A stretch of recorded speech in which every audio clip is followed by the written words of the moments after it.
Buen día, estamos comenzando un programa más de Salve Natura, este programa que hace un inexperto en naturaleza tratando de aprender de expertos de naturaleza. Y hoy tengo el gustazo de tener dos invitados con los que he participado mucho en un programa de arborización en la colonia donde vivo. Y bueno, me gustaría que con ellos platicar un poquito de la experiencia esta que hemos tenido de lo que es una arborización y la importancia en las ciudades de tener árboles y flora nativa. Tengo el gusto de estar con... Ahora sí es un programa de Óscares, pero no de los de Hollywood, sino de Óscar Gómez y Óscar Cibrián. Óscar Cibrián biólogo, Óscar Gómez arquitecto, y ellos trabajan en la empresa de Canopea, que son los que nos asesoran en la colonia para esta arborización que está dando frutos bien interesantes. Pues bienvenidos. Gracias, Francisco. Pues el tema yo creo que para empezar sería cuál es la diferencia entre reforestación y arborización. Óscar Gómez, no sé qué nos pudieras comentar. Eh, pues mira, yo creo básicamente es reforestación, como su palabra lo indica, esa dice de foresta, de bosque, pues es un enfoque forestal, 100% en el monte, en los bosques, y busca así como que regenerar o pues reforestar tal cual como le dice la palabra. En las ciudades, como ya son espacios intervenidos, aunque de repente le decimos bosque urbano, pues en realidad no es bosque urbano al estar intervenido, y por eso más bien mencionamos la palabra arborización o plantación o instalación de árboles. Ok, y bueno, en esto de las arborizaciones, pues sí está como de moda sembrar el arbolito, pero dentro de ese sembrar arbolitos, muchas veces no lo hacemos de la manera adecuada, ni con las especies adecuadas, ni para el espacio adecuado. Oscar Cibrián, ¿qué nos puedes platicar de estas arborizaciones? ¿Cómo sería la mejor opción de sembrar árboles en la ciudad y sobre todo en la ciudad de Guadalajara? Bueno, zona metropolitana de Guadalajara. Bueno, para empezar, lo primero que se debe hacer es considerar cada sitio donde se va a generar la plantación para poder seleccionar el porte y la especie que se va a sembrar en cada sitio. Por ejemplo, si es un lugar muy pequeño, pues tenemos que escoger una especie que no nos dé más allá de los 4 metros, o si hay cables arriba o obstáculos que pudieran impedir que el árbol se desarrolle de manera adecuada y tengamos que estarlo mutilando. Por otra parte, si el espacio es amplio, debemos aprovechar para poner árboles de buen tamaño, ya que el árbol, mientras más grande esté, más beneficios ambientales nos va a dar. Entonces tenemos que aprovechar lo más para poner el árbol más grande que nos permita el sitio sin generar problemas, y así vamos a obtener la mayor cantidad de beneficios. Por ejemplo, en un parque, si llegamos y es un lugar muy amplio, llegamos y ponemos arbolitos pequeños, pues se va a desperdiciar el potencial de ese lugar.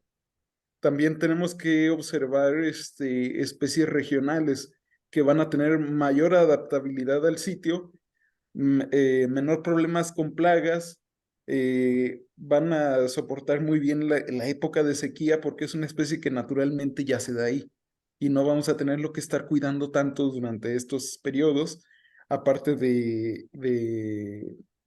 la, ¿cómo se llama?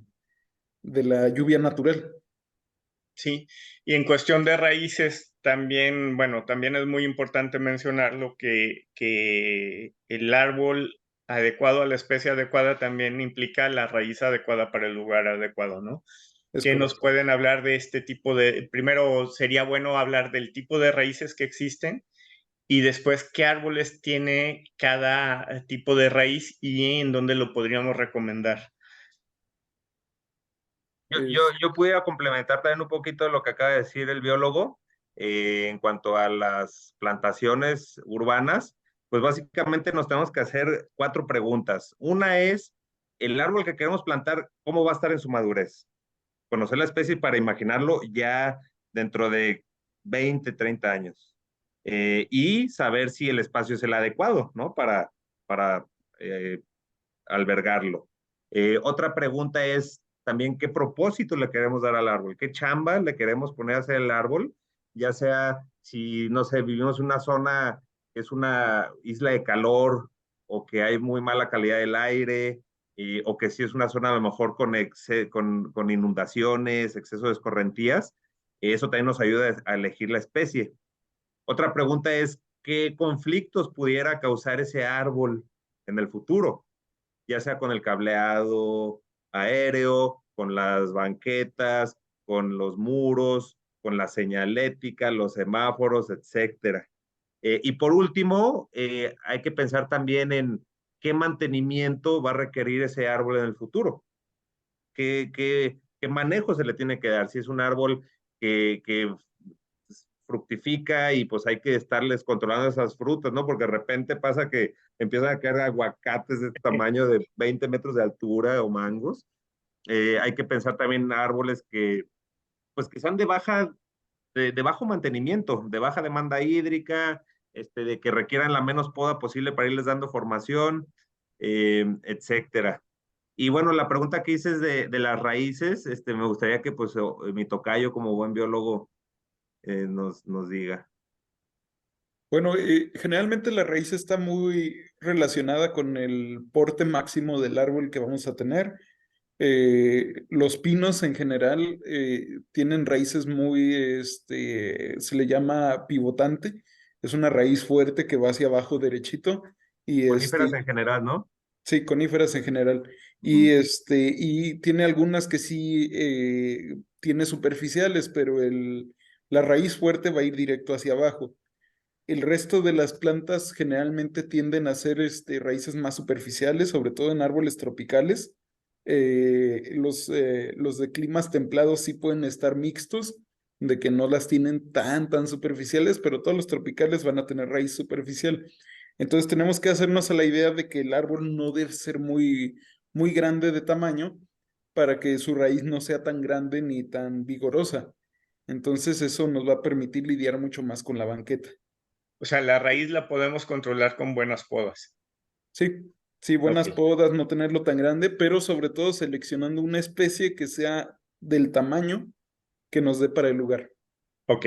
Sí, O sea, no querer tener árboles grandes en espacios pequeños. Sí, exactamente. Exacto. Hay que perfecto. acordarnos que las raíces son oportunistas. Un árbol con su desarrollo de raíz, pues va a buscar dónde encontrar agua, nutrientes, inclusive espacios de aire para desarrollar. Entonces, un tema importante también es eh, cómo está el suelo, ¿no? Si hay suelos, si es un suelo compactado, un suelo pedregoso, pues el árbol va a buscar por dónde sí.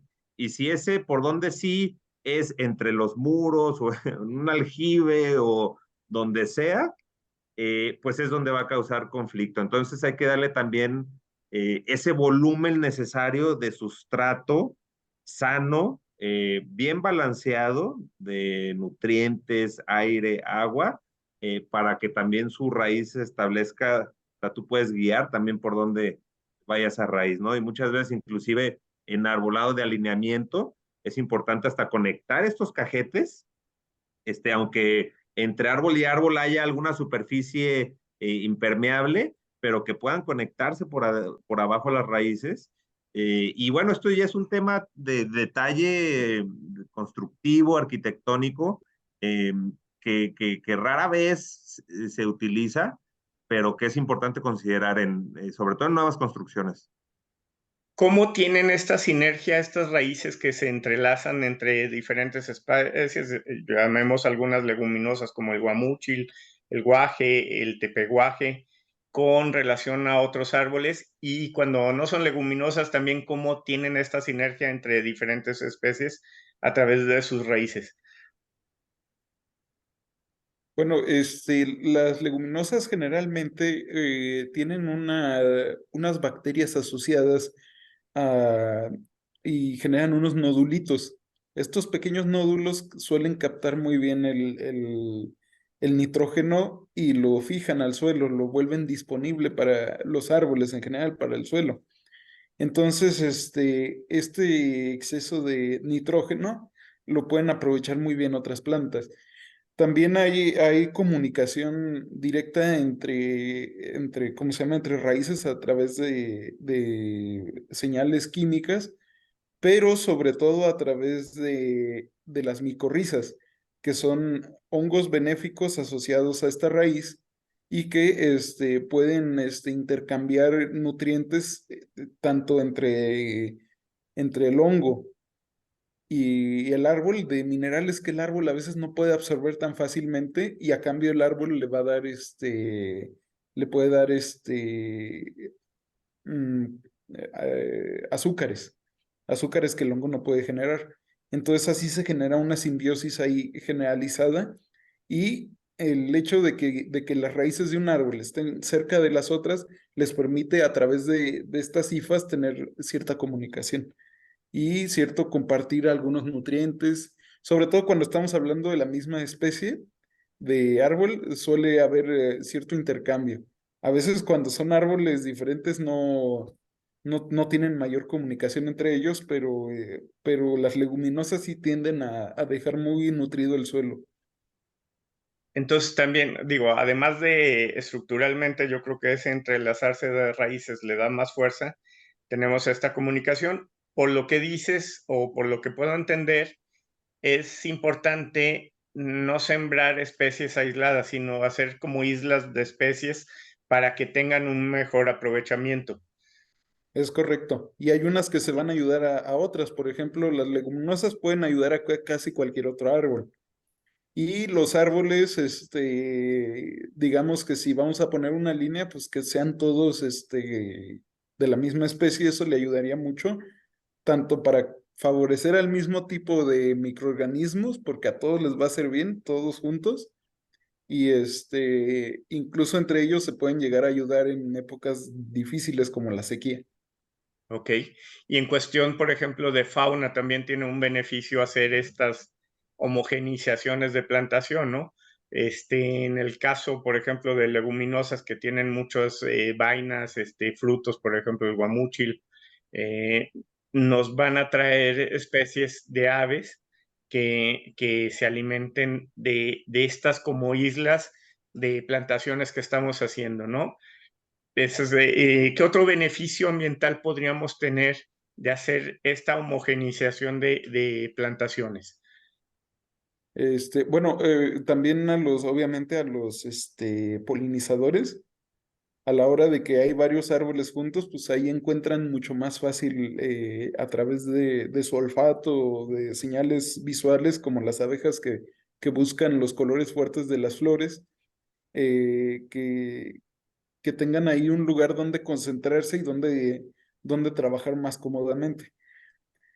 Por otro lado, también es bueno que estas islas puedan compartir por lo menos dos especies, o que en la cercanía haya islas de diferentes especies, porque también el monocultivo puede ser perjudicial, ya que las plagas pueden encontrar muy buen campo para trabajar y para destruir todo, y nos dejan sin árboles. Entonces, lo ideal es sí agrupaciones, pero no un monocultivo en grandes áreas, no digamos 4 cuadras o 5 cuadras con el mismo tipo de árbol. Eso sería muy malo, Y como hay, pueden hacerlo en sí, otros y hay países. árboles que ataquen plagas o insectos que ayuden a una isla de árboles. Ah, como árboles, como... Árboles que sean sanadores de árboles. Mm, Puede que, si me permites, tocayo, que más bien ellos mismos tengan la salud suficiente para defenderse a sí mismos. Dentro de la fisiología del árbol, pues está el componente químico con el cual ellos pues tienen la capacidad de repeler plagas, ya sean insectos, viruses, bacterias, parásitos. Entonces, por eso la importancia de que el arbolado urbano esté sano. Ese es uno de los grandes retos, porque generalmente, pues, como al no estar dentro de su entorno natural, en vez de estar en el monte, los pones ahí en una banqueta rodeada de cemento, de superficies reflejantes, de suelos compactados, pues es difícil que un árbol esté sano. Y cuando no está sano, pues como uno, bajas tus defensas y es cuando puedes, pues que tu salud se vea arriesgada. Baja su sistema inmunológico Así por es. primero, una mala plantación, no tener la nutrición suficiente, ni el sol suficiente para la especie, ni el agua suficiente. Sí, Es entonces eso correcto. es bien importante. Hay tendencias que a mí en lo personal no me gustan y bueno, seguramente por ahí me darán la razón o me regañarán, pero eso de poner cemento en toda la banqueta sin dejar áreas de pastos o de plantaciones, digo, además de que causa inundaciones muy grandes y no nos ayuda a que la tierra absorba el agua de lluvia y eso, también limita mucho el crecimiento de los árboles. ¿Cómo podemos hacer un buen área para plantar un árbol? ¿Qué se necesita? En espacios nuevos, donde se tiene la oportunidad de diseñar de entrada cómo va a ser una banqueta, un cajete, un estacionamiento, es importante asegurar la mayor cantidad de volumen de sustrato y que esté bien confinado, ¿no? Que tenga una contención que te asegure que no te va a causar conflictos. Generalmente con asegurarle 90 centímetros de profundidad de buen sustrato, y dependiendo de la especie, pero que mínimo, o sea, la recomendación mínima es que sean cajetes de 2 por 1, ¿no? Dos por Entonces, uno. de repente te encuentras en la ciudad de espacios de 70 por 70 o 50 por 50 Menos.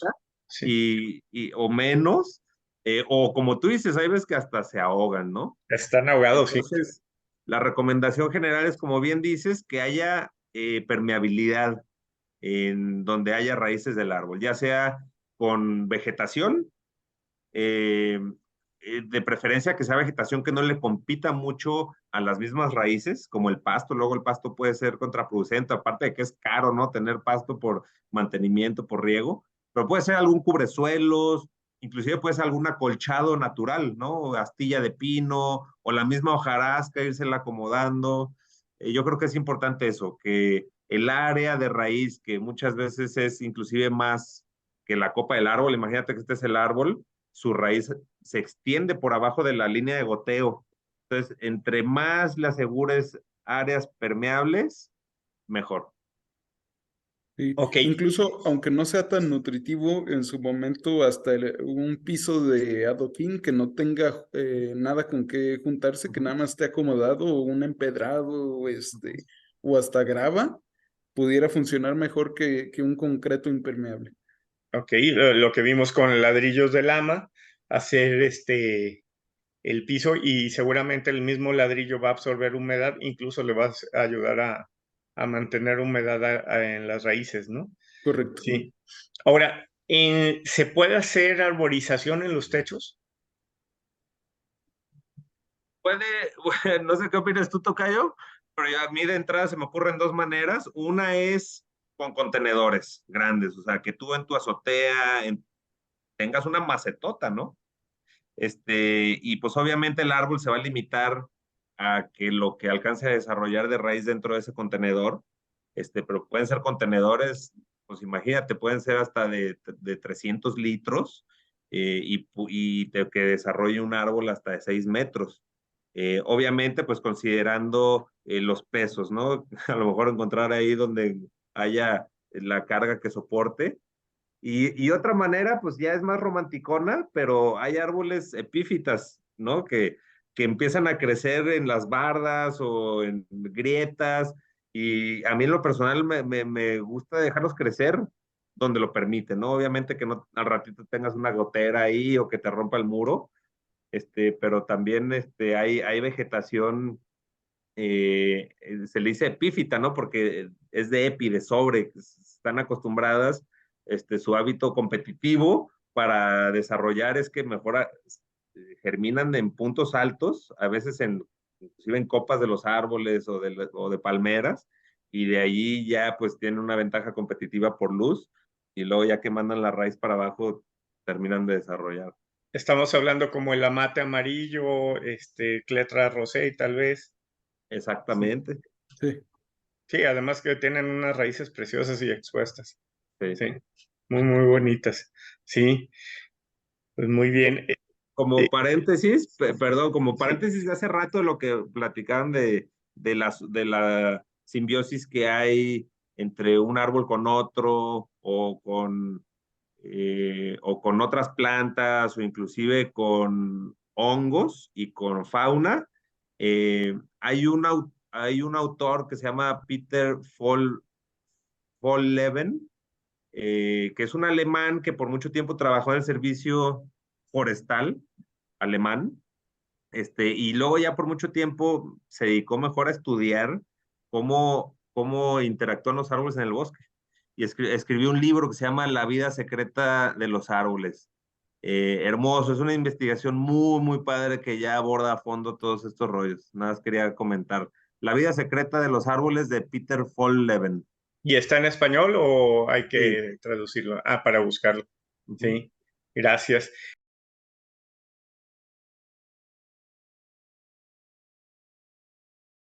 Pues qué interesante esto que nos platicas del libro, será buenísimo leerlo.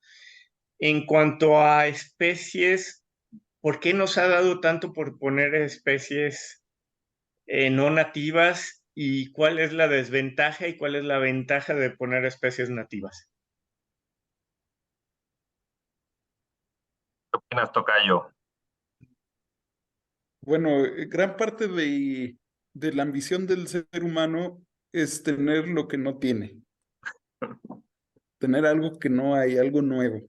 Entonces, en gran parte del mundo siempre se ha valorado mucho lo exótico.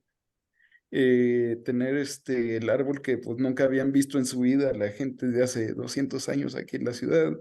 O no, este árbol es asiático de no sé dónde y tiene estas cualidades y todo esto.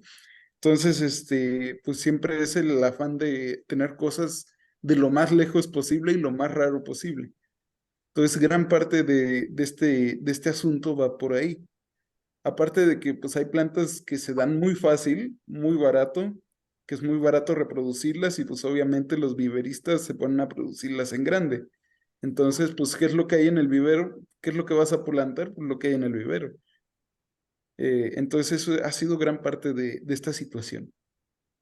Y leía por ahí, o más bien escuchaba que también está el grado de añoranza, ¿no? El caso de la historia de las jacarandas, que un japonés aquí añoraba el árbol de cerezo y se le ocurrió sembrar la jacaranda, fue un muy bonito árbol, pero quería un árbol que le recordara a Japón, entonces ya tenemos aquí en Guadalajara lleno de jacarandas. Y también hablaban de tiempo de la colonia, que mucha gente añoraba sus árboles y sus frutas de su país natal y llegaban y las plantaban aquí y eso también creaba un cierto grado de estatus el tener plantaciones Exacto. extranjeras en el país, pues era un grado como de estatus. ¿Tiene Claro. realmente consecuencias malas en la naturaleza esta plantación de árboles no nativos? ¿O Eh, solamente ciertos árboles no nativos son muy, muy peligrosos para... bueno, hay que dividir a los árboles no nativos en dos para empezar. El exótico, que solamente es un árbol que no se distribuye naturalmente aquí, y el invasivo, que es un árbol que se trajo, que es de fuera y tiene una capacidad de desplazar a otras especies, que es el invasivo. Y este puede reproducirse muy bien, incluso mejor que los árboles nativos, y ese sí es un riesgo para la biodiversidad mexicana o de cualquier país en general. También, por ejemplo, los eucaliptos que fueron traídos para desecar cuerpos de agua, pues eso en su momento se vio como algo adecuado porque había mucho problema con mosquitos, El paludismo. con Ujú. paludismo, digo, aquí no había fiebre amarilla, pero sí, sí varias cosas de ese tipo, que se veía como un bien que desaparecieran varias lagunas y cuerpos de agua estancados. Y pues hoy día, pues lo que queremos es cuerpos de agua, porque ya los poquitos que hay están contaminados y los mantos freáticos ya están muy, muy deteriorados y muy secos. No, además que tienen una biodiversidad enorme, los humedales y los pantanos y eso, súper benéfico y pues es la reproducción de gran parte de la base alimentaria de muchísimas especies, ¿no? Entonces, de repente, sí dañamos cosas que prácticamente nos disparamos en el pie, ¿no? Entonces, sí, de estas plantas invasoras, ¿cuáles son las que hay en la zona metropolitana que sí son realmente un problema? ¿Qué especies serían? ¿O qué árboles más bien no nativos son los que dirían, por favor, evítenlos? Pues definitivamente el eucalipto es el que encabeza la lista por ser nocivo para algunos insectos, ser desecador, ser peligroso debido a su sistema radicular, que es muy superficial. Está diseñado para bosques muy densos, no para estar en una banqueta solitario. Eh, y, y pues eso ocasiona que estos árboles de hasta 40 metros lleguen a caer sobre vialidades o sobre personas. Entonces, este es el primerito, el que debería evitarse, y aparte muy, muy invasivo. Eh, la casuarina también es de los invasivos fuertes.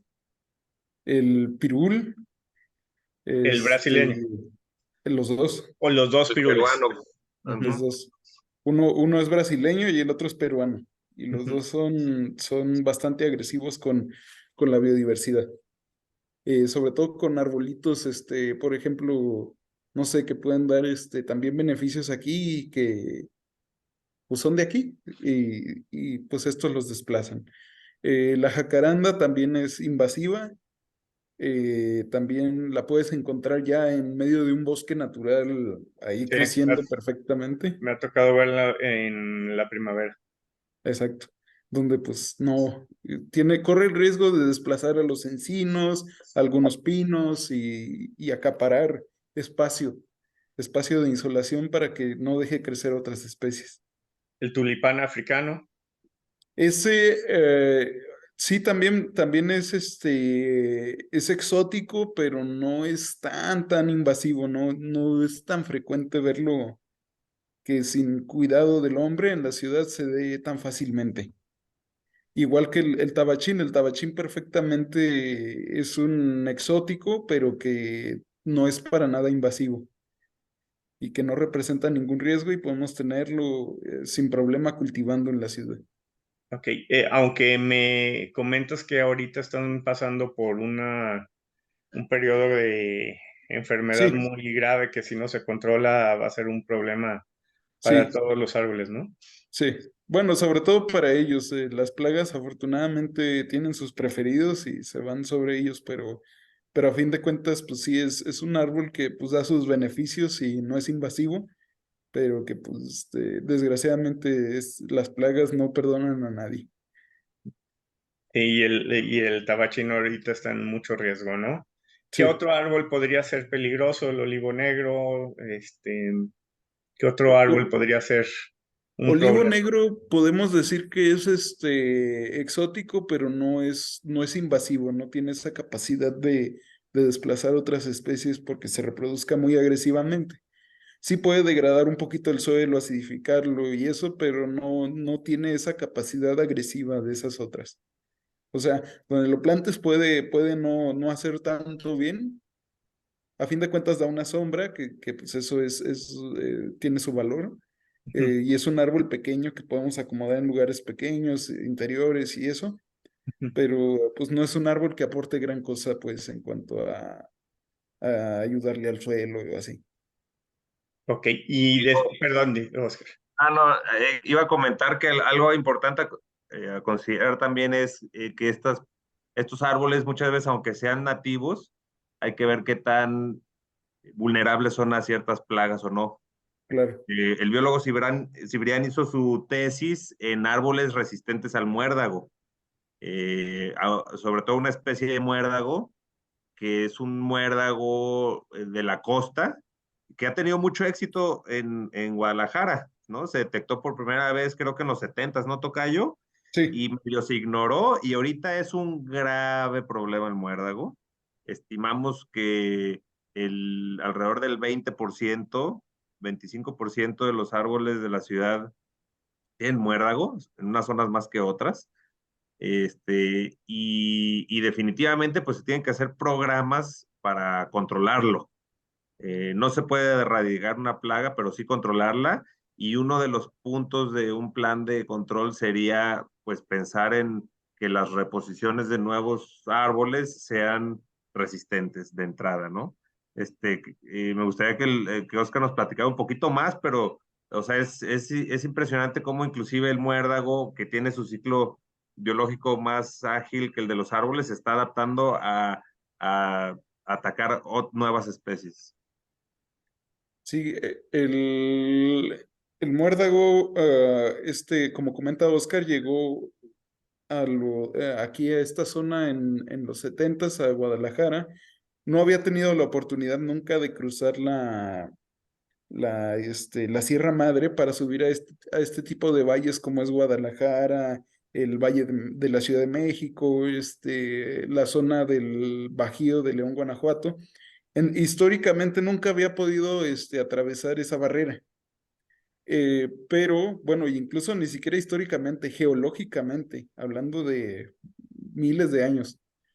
Entonces las plantas que se encuentran aquí en el altiplano, en todos estos lugares que les comento, nunca tuvieron la oportunidad de coevolucionar con ese muérdago. No tienen ninguna forma de defenderse porque no conocían esta enfermedad. Es como cuando a los indígenas mexicanos les trajeron los españoles la viruela, pues moridero No, no de... tenían eh, defensas. eh, exactamente. Entonces, a la hora que pasa esto, en los viveros de Colima pues empiezan a producir una gran cantidad de planta y aquí en el centro la compraban. Y ahí es donde en alguna de esas plantas empezó a venir este muérdago. Y así es como llega la infección aquí a Guadalajara, la plaga esta. ¿Qué muérdago es? Entonces, Es el de la hojita verde chiquita que da unas semillas súper pegajosas que se pegan en las sí, aves y se sí, que hace transmite como de ave en ave. y que hace como una guía Sí, larga. sí. Y ese muérdago Entonces, además, creo que, digo, nada más para complementar un poco, ese muérdago, a diferencia de otros muérdagos, sí roba la savia del árbol, ¿no? Y se introduce en la rama. O sea, no es nada más arrancar lo que estamos viendo, sino que hay que cortar toda la rama para que no siga brotando, ¿no? sí, se puede raspar también un poco, y se puede lograr arrancar lo que no es el tallo. Si se Sí. logra arrancar el tallo, ya no es necesario cortar la rama, pero hay que hacerlo con cuidado, con expertos, pues, con gente que conozca muy bien cómo funciona ese tipo de podas, cómo se tienen que hacer. Y bueno, pues total, llega la plaga aquí, y empieza a aprovecharse de todo, pero por ejemplo, en el estudio detectamos, que que las primaveras y las rosamoradas, que son plantas tropicales y que tuvieron la oportunidad de conocer a este parásito, lo resisten mucho más. También el guamúchil perfecta, bueno, ya no tan perfectamente porque ya hemos avistado un par de árboles con muérdago, resisten muchísimo más que cualquier, que cualquiera de los otros. Por ejemplo, también estuve observando varias cletras, creo que como 100 cletras, una cosa así revisé, y no pude localizar muérdago en ninguna de ellas. Aunque no es tropical el árbol, pero tiene algo que le ayuda a defenderse. El caso de Eh, los pinos también, ¿no? Árboles resinosos les sí, ayuda mucho, ¿no? sí, los muy, muy resinosos, sí, sobre todo lo que es Pinus devoniana, el pino michoacano, el Pinus douglasiana, también es muy, muy resistente. Eh, El he grey observ- en el pátula hemos visto un poco y en el gregui también se ha visto un poco, pero también muy limitado, nada que ver no con una prospera. casuarina Ujú. Sí, no, o la con, casuarina es terrible. sí, Sí. o con En una grevilla. Guadalajara, perdón.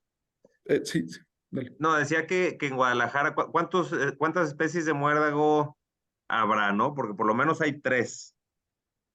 En Este, Guadalajara sí, como por lo unos menos hay tres. tres, y la más agresiva, preguntabas, Francisco, ¿cómo se llama?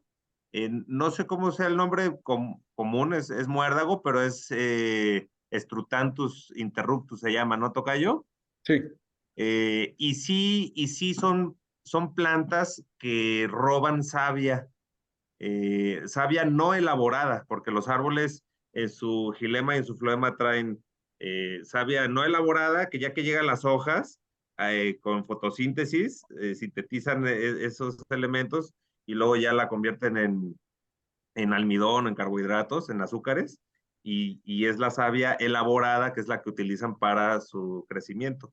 Los muérdagos roban savia no elaborada, este, por lo cual ellos necesitan sintetizarla. Entonces, por eso, pues también tienen sus hojas verdes, también necesitan hacer fotosíntesis, y esto es muchas veces peor todavía porque el árbol, el muérdago también compite por área de asoleamiento.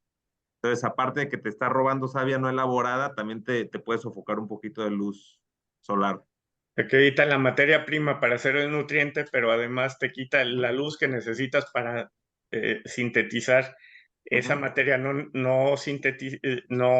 nutritiva en algo nutritivo, ¿no? Sí, es un problemón el muérdago. Además que es muy costoso el tratamiento del muérdago. Entonces, en ese sentido, también el poner árboles nativos resistentes a estas plantas trae unos ahorros muy grandes a las colonias o al mismo ayuntamiento o a las mismas personas que siembran árboles vulnerables en sus casas de tratar esta nueva plaga, ¿no? Que realmente se ha expandido con muchísima rapidez. Entonces, en el tema económico, el sembrar árboles nativos también representa un beneficio. sí, sí, porque no nada más está la plaga del muérdago, también hay muchas otras plagas de insectos y de hongos que también van a estar batallando. Por ejemplo, los encinos estos canadienses, los encinos rojos, los encinos, ¿cómo se llama? Tejano, y sufren muchas antracnosis aquí en Guadalajara por la humedad y batallan mucho, o sea, realmente necesitan muchos tratamientos para estar al 100. Entonces, en cuanto tenemos un árbol de fuera, hay siempre la posibilidad o hay mayor posibilidad de que caigan plagas muy difíciles de combatir. Ok, y eso obviamente representa no solamente un beneficio económico, sino un beneficio en que vamos a tener árboles más grandes, más longevos y con mejores calidades en su capacidad de darnos beneficios ambientales. ¿Se están haciendo bien las arborizaciones en Jalisco? ¿Se están haciendo bien las reforestaciones en Jalisco? ¿O alguna vez escuché que muchas de las decisiones que se tomaban en estas reforestaciones y arborizaciones eran más bien forestales, buscaban árboles que crecieran rápido y que dieran buena madera? Y no se enfocaban tanto en funciones medioambientales ni ecológicas. ¿Se está haciendo esto o se está cambiando a esta visión? ¿Qué está pasando con este tema en Jalisco y en Guadalajara? Creo que ha mejorado sustancialmente, sobre todo de 6, 8 años para acá.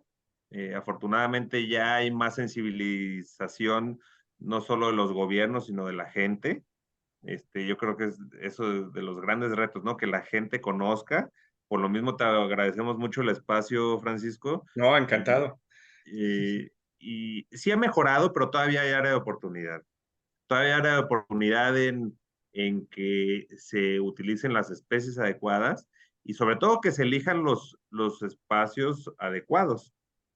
Eh, eh, Varía luego mucho también de un municipio a otro, de una dirección a otra, de una ciudad a otra. Tú ahorita que mencionaste Jalisco, pues también ciudades del interior del estado, no hay, a pesar de que hay normas estatales, eh, la 001 que habla de los criterios para hacer podas y derribos, y la 005 que habla de los criterios para hacer plantaciones, a pesar de que tenemos esta norma, eh, pues no siempre se aplica de manera adecuada. Y todavía vemos de repente ejemplos de que muchas veces, aunque sean las especies adecuadas, pero se ponen muy pegaditas, ¿no? Por eso aquella primera pregunta que hablábamos, ¿no? De preguntarnos cómo se va a ¿Cómo va a desarrollar crecer? el área. Ujú. Y eso es algo que nos falla un montón, a ciudadanos, a direcciones, a paisajistas. Y yo entiendo, ¿no? Porque tú llegas y plantas un árbol mediano, y pues se ve todavía pelonzón el espacio y dices, oye, aquí caben otros 3, pero no, espérate, o sea, hay que imaginar ese árbol, ya con su copa desarrollada. Entonces, sí ha habido un buen avance. Afortunadamente, Guadalajara yo creo que es de las ciudades que lideran las buenas prácticas del arbolado urbano, pero pues como todo, todavía se puede mejorar más. Ok, platícanos un poquito más de la norma esta, la 005, que habla en cuanto a Ajá. especies o de plantaciones. Y ambas, tiene un listado de especies, pero obviamente, pues al ser estatal, no es lo mismo Puerto Vallarta que Guadalajara, que Cujío. Eh, entonces está todavía muy amplio. Habla también de cómo se instalen adecuadamente, eh, de los espacios. O sea, a fin de cuentas, sí es, al ser estatal, son legislaciones muy generales. Este, lo que sí tiene que ser más puntual son los reglamentos municipales, eh, que a fin de cuentas, pues el arbolado urbano es jurisdicción municipal. Eh, y ahí es donde ya tiene que ser mucho más puntual. Cómo se hace, con qué especies, cuándo, etcétera. Inclusive cómo se les dé un mantenimiento, ¿no? Porque luego también es muy común que plantemos árboles, porque pues se siente bonito plantar un árbol en Sí, casi su sábado, obligación. Sí, ajá, pero ¿qué hay del seguimiento a esas plantaciones?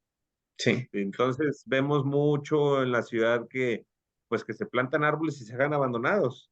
sí. Y no, o sea, es importante al arbolado darle mantenimiento, darle cuidado, darle poda de formación, de control de plagas, mejoramiento de suelo, nutrición, etcétera, etcétera, etcétera. Los árboles urbanos necesitan ayuda. No es como que están en el monte allá en óptimas condiciones. Aquí en la ciudad sí necesitan de ayuda, y es ayuda de todos, no nomás de especialistas, no nomás de gobiernos, no nomás de instituciones, no nomás de empresas, pero pues también de ciudadanos, ¿no? Que también quiero aprovechar para reconocerte el trabajo y el esfuerzo que has hecho en tu colonia, Francisco, que Gracias. te has apropiado, eh, padrísimo, de esta función de, pues de que debemos de adoptar los vecinos, de apropiarnos de nuestro arbolado, apropiarnos de nuestros planes integrales de manejo de arbolado. Y la verdad ha sido de muchísima ayuda todo el trabajo que has hecho, no solo administrativo, de comunicación, sino que también tienes una sensibilidad muy padre con la biodiversidad y hemos aprendido de ti inclusive. Entonces, muchas gracias. Gracias, pues yo creo que es como la sinergia esa de que hablamos de las raíces, que hemos hecho muy buena Sí. mancuerna todos. Yo la verdad cuando empecé el proyecto en la colonia era totalmente ignorante de todo lo que era flora. Digo, me gustan mucho las aves y tengo año y medio ahí aprendiendo de ellas, pero ahora que gracias a su guía y su asesoramiento me ha fascinado esto de los árboles y son de las cosas más satisfactorias que tengo en mi vida. O sea, es ver que sabes que no Igualmente. estás haciendo algo que es para ti, sino que es algo para generaciones y generaciones y generaciones. Es algo fabuloso que podemos hablar que es un trabajo realmente de trascendencia, ¿no? Que va a pasar más allá y lo tenemos que hacer bien, porque si lo hacemos mal, también dejamos un problema muy grave para generaciones este, futuras, ¿no? Entonces, desde ese punto de vista, me preocupa un poco de repente que se regalen tantos árboles y no se dé una guía en dónde se deben de sembrar, no se dé un seguimiento al árbol.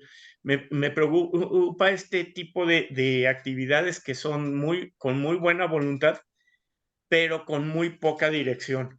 Este, creo que llega a pasar, de repente regalan el árbol y los vemos sembrando en el bosque de la primavera, árboles que no son del bosque de la primavera, y entonces ya causamos un problema ahí, ¿no?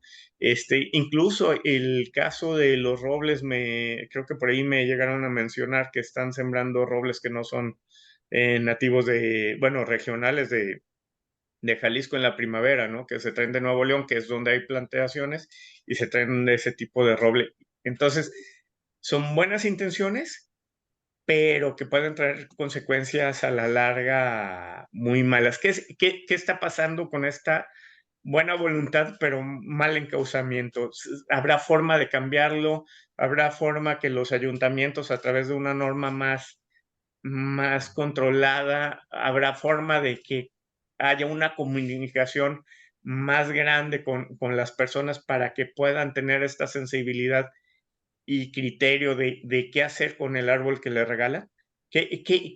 ¿Cuál sería la propuesta aquí de Canopea a la población en general y a estas buenas voluntades? Justo lo dijiste tú, Francisco, son dos cosas principalmente. Uno es la parte legislativa. Es importante tener las reglas del juego claras y que se apliquen.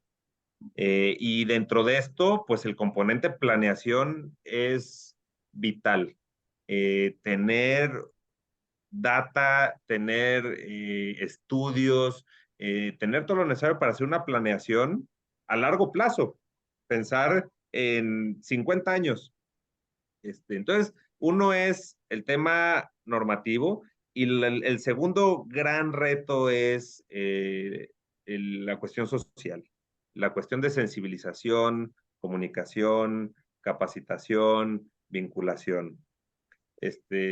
Yo creo que esas son las recomendaciones que pudiera dar yo para quienes vean este video desde su espacio, ya sea un ciudadano, ya sea miembro del comité vecinal, ya sea empresario, ya sea desarrollador, miembro de una institución, funcionario de gobierno, pues que se lleven eso, ¿no? La importancia de pues sensibilizarnos con la importancia del arbolado. Eh, y sobre todo con la idea de que pues el arbolado requiere mantenimiento, no nomás planeación, es tener una buena planeación, claro, pero que también se le dé un mantenimiento adecuado para que esté sano.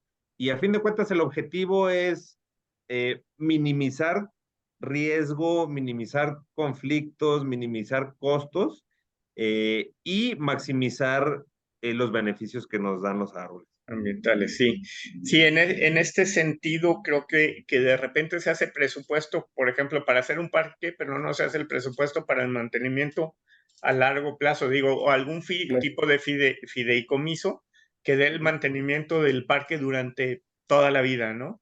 Entonces, seguramente a la hora de plantear hacer un parque o plantear hacer una arborización o plantear hacer un terreno privado, tenemos que vincularlo a un tipo de financiamiento que nos dé vida a largo plazo de estos proyectos. Si no, vamos a tener proyectos muy, muy marginados y con una duración de vida muy corta, ¿no? Totalmente.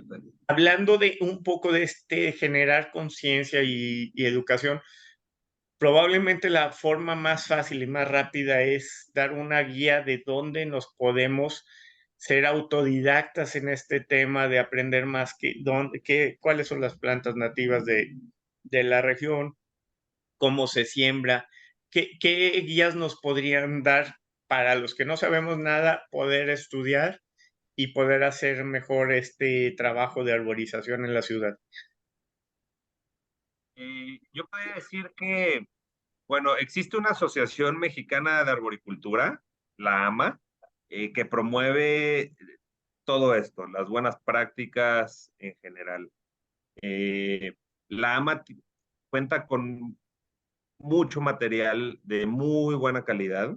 La misma AMA tiene una muy buena alianza con con la Sociedad Internacional de Arboricultura, que tiene todavía más material y tiene inclusive programas para certificarte, ¿no? Si ya te la quieres tomar muy en serio. Por otro lado, bueno, nosotros también hacemos un esfuerzo en redes sociales, en la web, de compartir información, este, ya sean videos, ilustraciones, inclusive de repente pues nada más compartir ligas de lo que nos encontramos allá, de lo que están haciendo en Portland o en Madrid. Entonces, pues afortunadamente vivimos en una era en la que hay muchísima información en la red y mucha de calidad. Es nada más saberle buscar. Ojalá me pudieran mandar una lista de estos links para ponerlos Claro. aquí en el programa y que la gente que nos esté escuchando pueda seguir esta fertilización de conocimiento en tema de árboles, ¿no?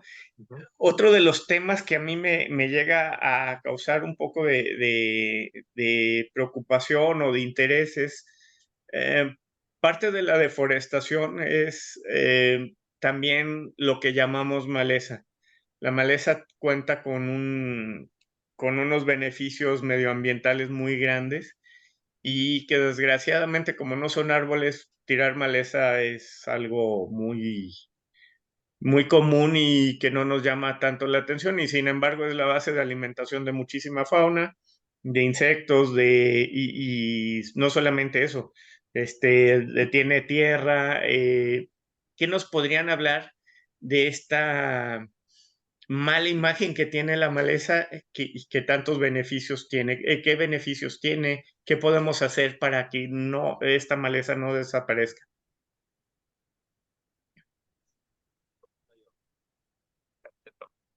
Oh, sí, se cortó. Se cortó. Sí. Pero sí escuchaste la pregunta de los beneficios de la maleza, Sí, de sí, esta sí. percepción Sí, errónea que muchas veces tenemos de que pues sí. es del Te cortaste demonio. tú más bien. Ah, perdón, te decía que te toca a ti. Ah, bueno, la maleza son arbustos y herbáceas muy benéficas para el suelo, ya que evitan la erosión, sobre todo. Es muy importante, sobre todo en los baldíos, cuando no van a tener un uso pronto, la pérdida de suelo puede ser muy grande si se pierde esta maleza. Yo entiendo que también es a veces por temas de seguridad, de que no haya, no se meta gente o cosas así. Sin embargo, se podría hacer un manejo controlado de la maleza para poder convivir con ella.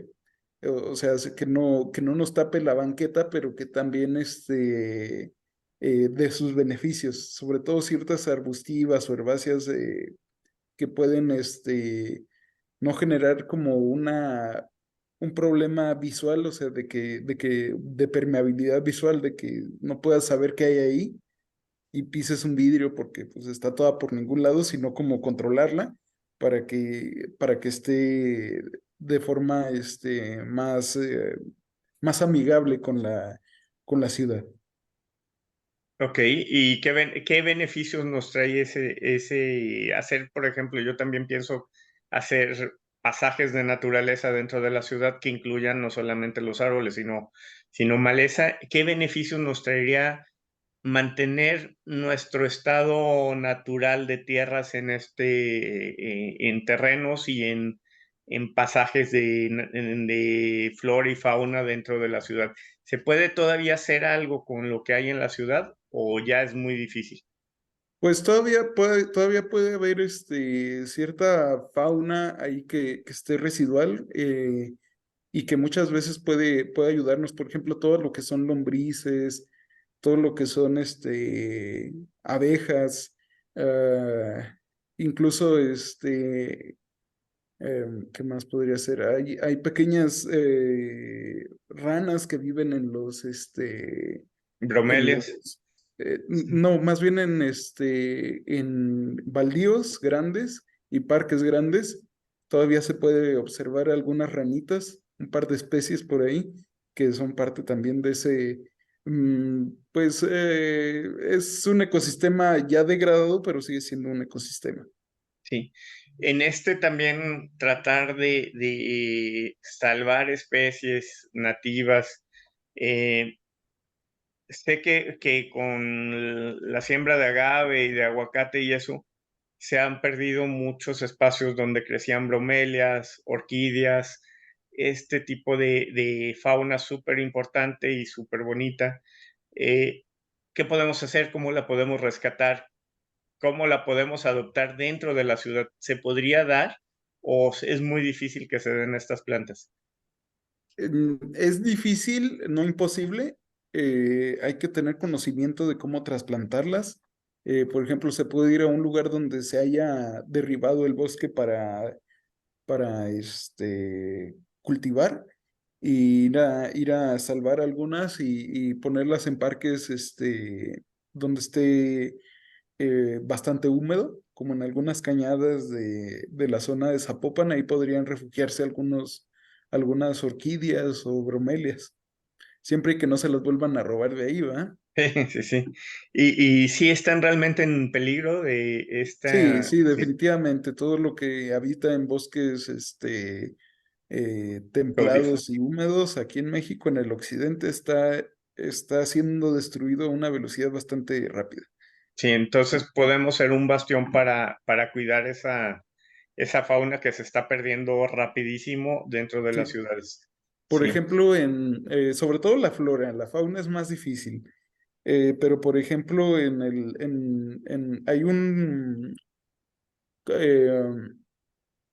hay algunos jardines botánicos donde se resguarda mucho de ese tipo de flora. Tocayo, ¿cómo se llama este lugar en Veracruz a donde fuimos al curso con Aníbal? Coatepec.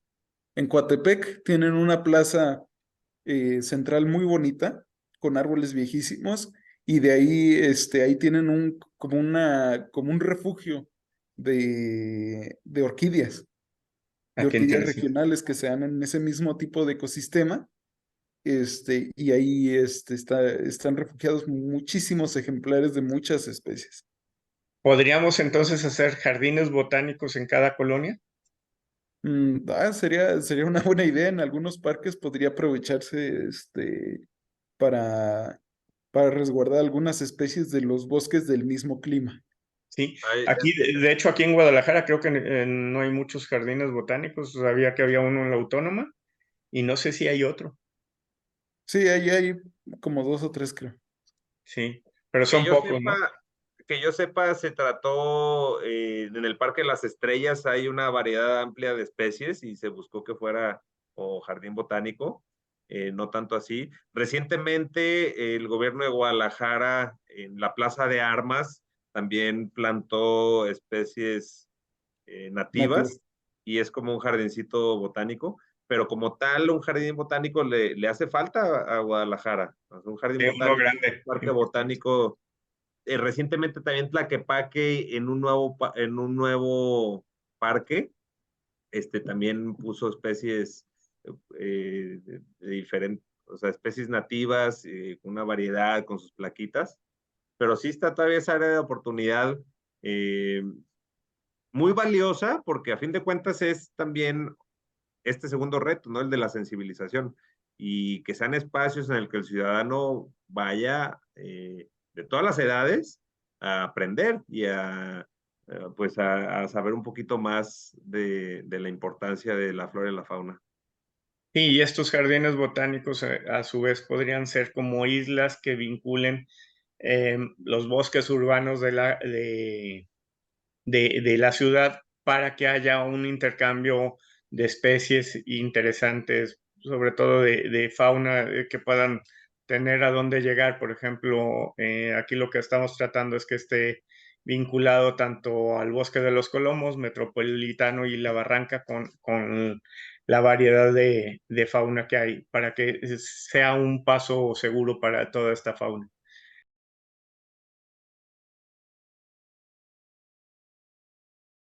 Pues seguimos con esta interesantísima plática que, bueno, nos nutre muchísimo a todos. Y bueno, dentro de la plática, bueno, podría durar muchísimo la plática, pero me gustaría un poco enfocarnos en el aprovechamiento de los desechos de los árboles como hojas y eso, la forma adecuada de sembrar, hacer un pequeño asesoría para que la gente que lo esté viendo sepa qué hacer y cómo tener sus árboles lo mejor posible. ¿Qué nos pueden recomendar de esto? Eh, no sé qué opinas tú, Tocayo, pero yo empezaré diciendo que, bueno, hay una percepción generalizada, Francisco, de que la gente cree que toda las hojas que caen es basura, ¿no? Y de repente te dicen, oye, recomiendo un árbol que no tire basura. Entonces, es importante saber que toda esa hojarasca no es basura, al contrario, ¿no? Es alimento potencial para los mismos árboles o para otras plantas. Toda esa hojarasca es con la que los árboles han evolucionado por millones de años, que toda esa hojarasca pues la van acumulando y se va haciendo suelo y se termina alimentando de esa misma, ¿no? Es como si nosotros comiéramos las uñas y nos nutrieran. Este, entonces, tener eso en cuenta, que toda esa hojarasca es valiosa, que es importante que la parte de abajo, en la línea de goteo de los árboles, pues tenga esa hojarasca. El Este, alcoholamiento. es ese acolchado del que hablábamos que es fabuloso porque te ayuda a mantener la humedad, evita la erosión, evita la compactación, y termina siendo un fertilizante de lenta liberación, por así decirlo. Ok. Y favorece mucho a la microfauna, que es muy importante para la salud del suelo y la nutrición, como Exacto. lo que son las famosas cochinillas, eh, Lombrices. y lombrices y otros insectos pequeños que Ujú. también se hacen mucho bien para el suelo. Sí, y Una vez, evitas. Sí, dime, Oscar. no, perdón, ibas a decir que evitas. No, gastar en fertilizantes y eso químicos que realmente tienen pues efectos no tan beneficiosos como sería este mismo acolchonamiento natural que el mismo árbol se está autonutriendo, ¿no?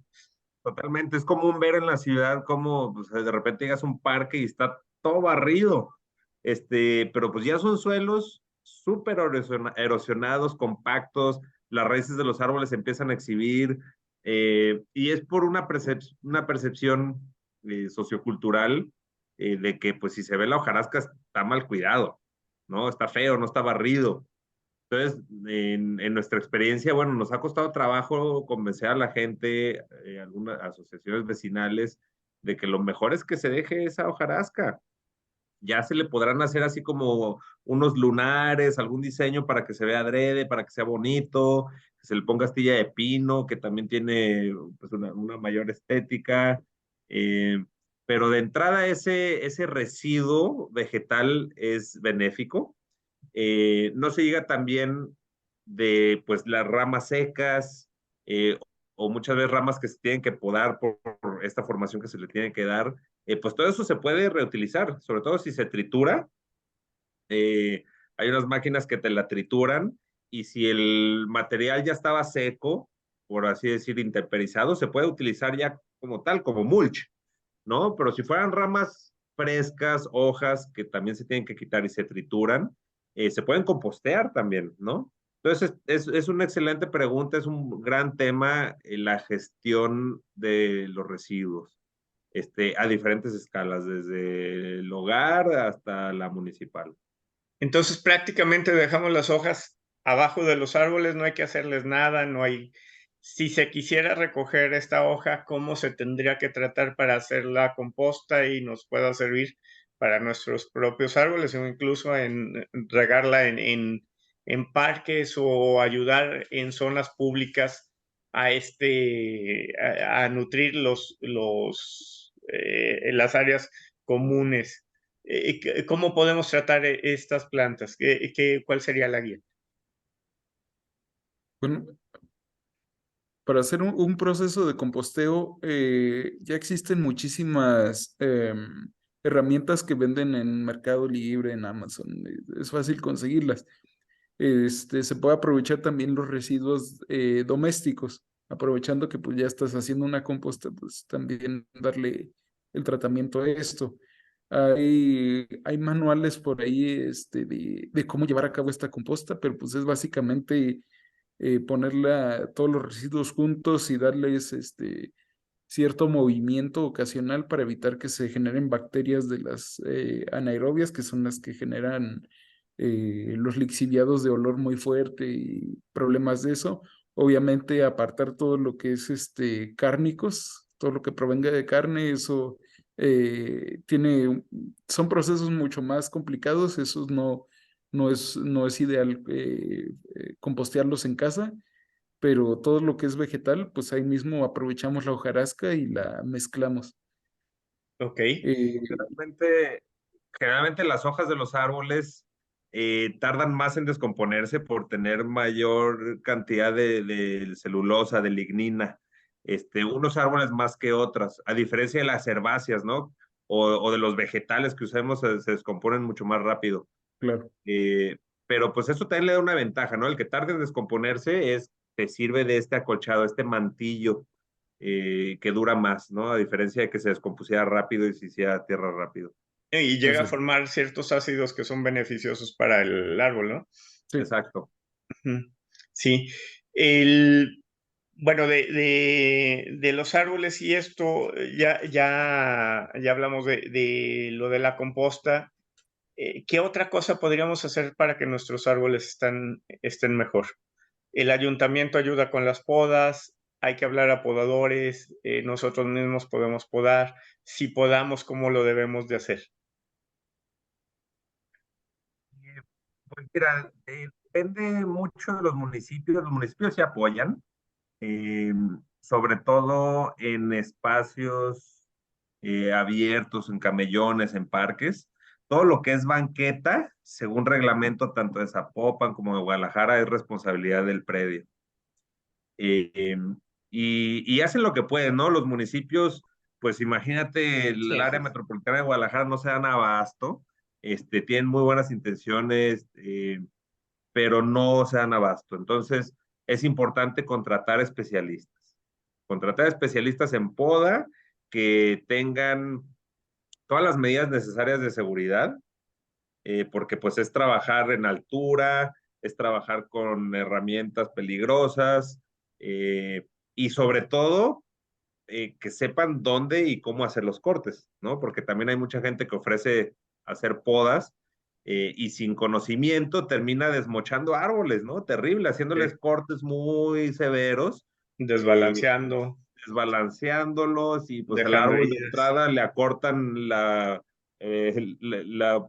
vida y es cuando luego pues se emplagan más fácil y se ven horribles, ¿no? Entonces, pues sí, contratar especialistas La mayoría estamos asociados a la Asociación Mexicana de Arboricultura y algunos otros estamos certificados ante la Sociedad Internacional de Arboricultura. Entonces es importante que la gente pues pida esas credenciales a veces, ¿no? Oye, aparte de que pues de que sé que tienes experiencia, ¿eres especialista o no eres especialista?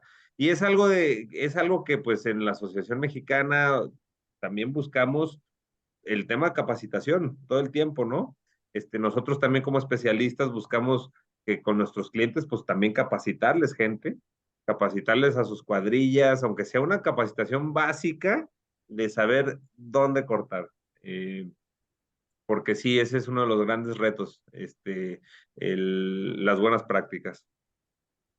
Sí, y bueno, otro tema bien importante que creo que se me estaba pasando y que quería tocar es cómo las raíces de los árboles nos ayudan a introducir agua a los mantos freáticos. Hay árboles que te dan un mayor beneficio en este sentido. ¿Qué especies son estas que nos ayudan a mantener nuestros mantos freáticos con mayor cantidad de agua? ¿Cuáles serían en lugares donde se llegue a inundar o que sean muy húmedos? ¿Qué especie sería la nativa más adecuada para este lugar?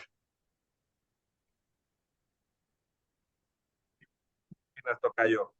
Yo Mm, quisiera nada más mencionar que independientemente del agua que a través de las raíces pudieran permear agua, eh, es también importante la capacidad que tienen los árboles de almacenar el agua recién caída de lluvia en su follaje, en sus ramas, en su fuste, para que luego se reintegre a la atmósfera. Ujú. Eso es, yo creo, la mayor cantidad de agua que se evita en escorrentías, ¿no? En cuanto al beneficio del árbol. El agua que pueda mantener para que luego se reintegre en la atmósfera. eh, y árboles que puedan así directamente con sus raíces introducir agua, pues depende mucho también del suelo. Yo creo que eso tiene que ver mucho con el suelo, porque si no, y obviamente pues que tengan muchas raíces, ¿no? claro. Raíces superficiales, esas son pues las que tuvieran como que más área por donde el agua pudiera entrar. Pero yo creo que es más importante el área de captación de la copa y los suelos. O sea, árboles con copas grandes, el caso de los pinos menos, Sí. o el pino también ayuda por el El tipo de pino raíz. es buenísimo para evitar escorrentías. En sus acículas mantiene un montón de agua, que evita que se vaya a la calle o a la cloaca y que mejor luego se reintegre en la atmósfera. Árboles de hojas perennes, o sea, que tengan siempre verdes todo el tiempo. Ujú. Eh, Árboles grandes. Hace ratito mencioné el tocayo que las ciudades necesitan árboles grandes por, y muchos otros servicios ambientales. Entonces, árboles que crezcan grandes, higueras, parotas, guamúchiles, Sabinos. sabinos. Entre más grande, mejor. Obviamente sabemos que, como bien mencionamos, no todos los espacios son adecuados para árboles grandes. Entonces, pues hay que buscar adecuar espacios para árboles grandes. Y los espacios existentes que no pueden, pues bueno, escoger especies de menor talla. Eh, pero que tampoco no la tengas que estar podando, ¿no? Porque al ratito ves en las calles estas como bolitas de árbol que son de alto mantenimiento, que sus beneficios ambientales, Sí, sociales y económicos son bajos, Y que muchas ecológicos. veces, sí. ¿eh? Y ecológicos también. Y ecológicos. Sí, es una mutilación. A mí no me gusta nada esas Mira, mira, Es correcto. podas artísticas. A mí no, me dan hasta escalofríos. Sí, eh, sí, no me gusta ni a bien Oscar le ha diría, tocado ver qué paso y casi tiemblo.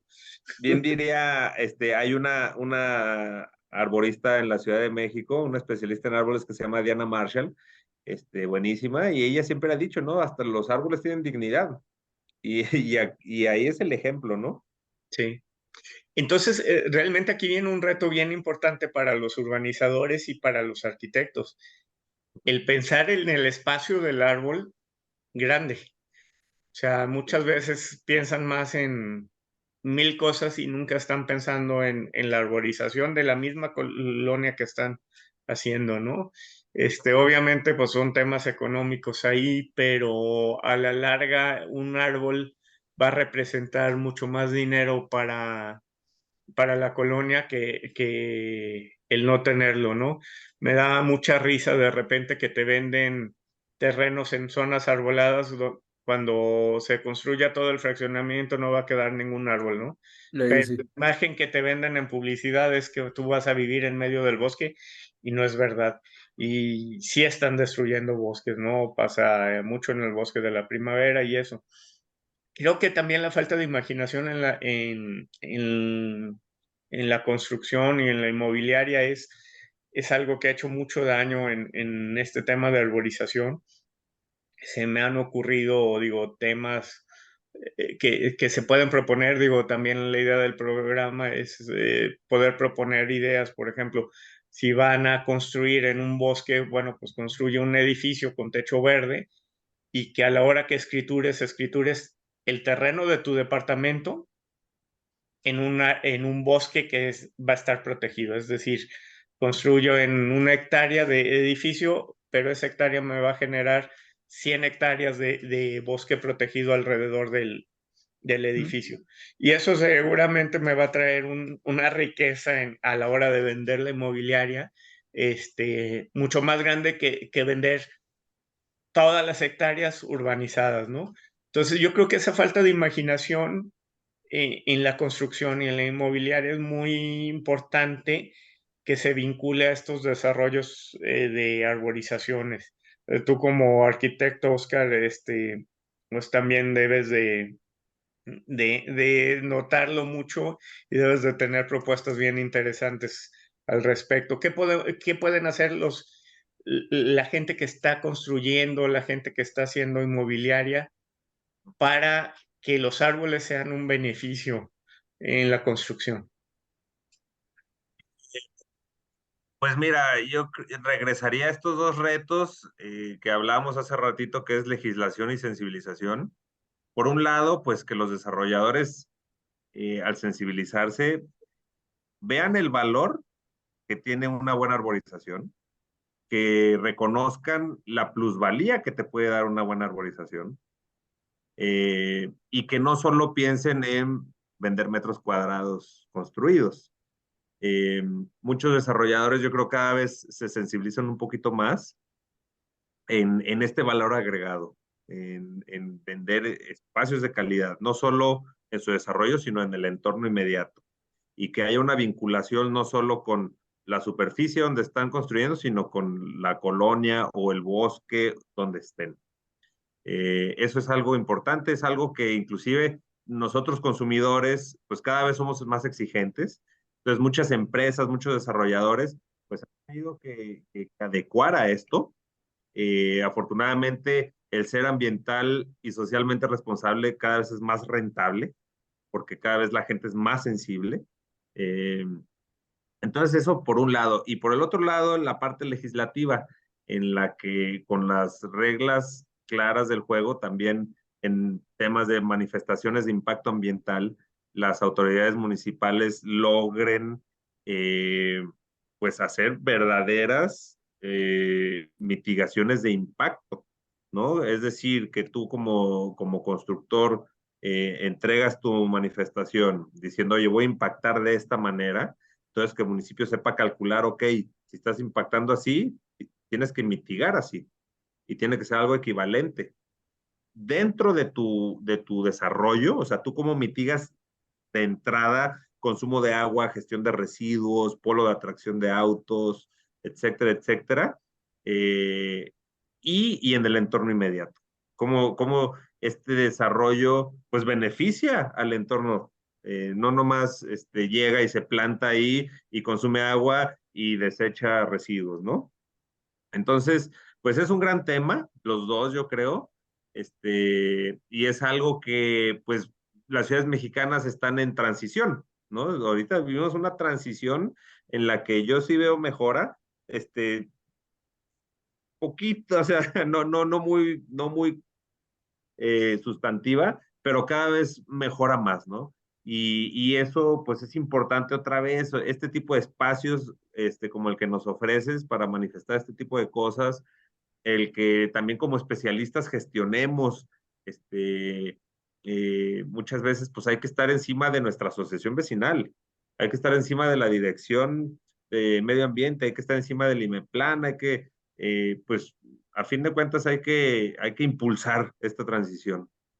Sí, pues les agradezco muchísimo el tiempo. Digo, con Oscar tenemos desde las 9 de la mañana viendo árbol por árbol y tomando decisiones sobre ellos. Bueno, con Oscar Cibrián y con Oscar Gómez hemos estado hablando todo el día y hoy ha sido un árbol, digo, un día que me llena de satisfacción por la cantidad de trabajo que se está haciendo en cuestión de arborización. Les agradezco muchísimo todo el tiempo que le han dedicado al programa y bueno, también el trabajo que han realizado aquí en la colonia. Creo que va a traer frutos grandiosos para todos aquí y que creo que puede ser un ejemplo a seguir eh, de cómo sí se puede arborizar y generar estética con plantas nativas en un fraccionamiento o en un desarrollo nuevo, que al final de cuentas los beneficios por sus ciclos, por su resistencia, por todo lo que hemos hablado en el programa, son muchísimo mayores al nada más pensar en una arborización puramente estética. Entonces, en el tema de arborización bien hecha con estos criterios de árboles nativos, es un negocio de ganar, ganar por donde se ve. Y bueno, al final de cuentas yo creo que es lo que tenemos que pensar. Pues les agradezco muchísimo su tiempo, ha sido un placer en verdad. Cada hora, cada minuto que he estado eh, en el programa y bueno, trabajando eh, por fuera, aquí en la colonia con ustedes. El aprendizaje ha sido enorme, enorme y la sed de seguir aprendiendo cada vez es mayor. Pues El muchísimas aprendizaje ha sido gracias. mutuo, Francisco. Muchas gracias a ti por el espacio y sobre todo por el trabajo que haces en tu comuna, en tu colonia, en tu entorno inmediato. Pues muchas gracias y bueno, pues Gracias. seguimos en contacto. Excelente. Bonito Que estén día. Gracias. muy bien. Nos Buen vemos. día. Gracias. Bye.